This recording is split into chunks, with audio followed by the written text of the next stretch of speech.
जय श्री कृष्ण। ओम नमो भगवते वासुदेवाय नमः।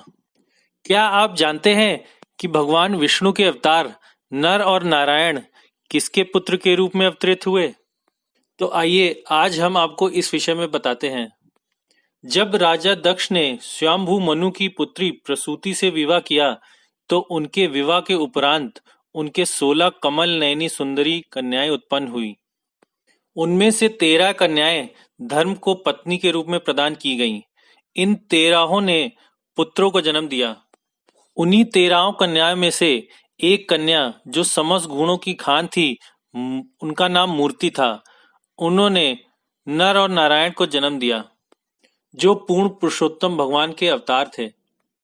नर नारायण के प्राकट्य के अवसर पर समस्त विश्व आनंदित था। नर नारायण के जन्म के समय सभी मंगल सूचक चिन्ह दिखाई पड़ने लगे। उसी समय ब्रह्मादि महान देवों ने भी सादर स्तुतियां अर्पित की। इस प्रकार देवताओं ने नर नारायण के रूप में प्रकट पूर्ण पुरुषोत्तम भगवान की पूजा की। श्री भगवान ने उन पर कृपा दृष्टि डाली और फिर गंधमादन पर्वत की ओर चले गए। फिर उन्होंने इंद्रियों को वश में करने हेतु कठिन और अनुकरणीय तपस्या की। उन्होंने ये उपदेश दिया कि श्री भगवान का साक्षात्कार करने हेतु तपस्या ही मनुष्य का एकमात्र कर्तव्य है। नर नारायण भगवान श्री कृष्ण के अंश विस्तार हैं। उन्होंने पुनः जगत का भार उतारने के लिए यदु तथा कुरु वंशों में क्रमशः भगवान श्री कृष्ण तथा अर्जुन के रूप में अवतार लिया। आज भी भारत के बद्रीनाथ धाम में भगवान विष्णु नर और नारायण के अंशावतार के रूप में उपस्थित हैं। बद्री नारायण भगवान की स्थापना शंकर स्वामी ने की है। उसकी कथा इस प्रकार से है।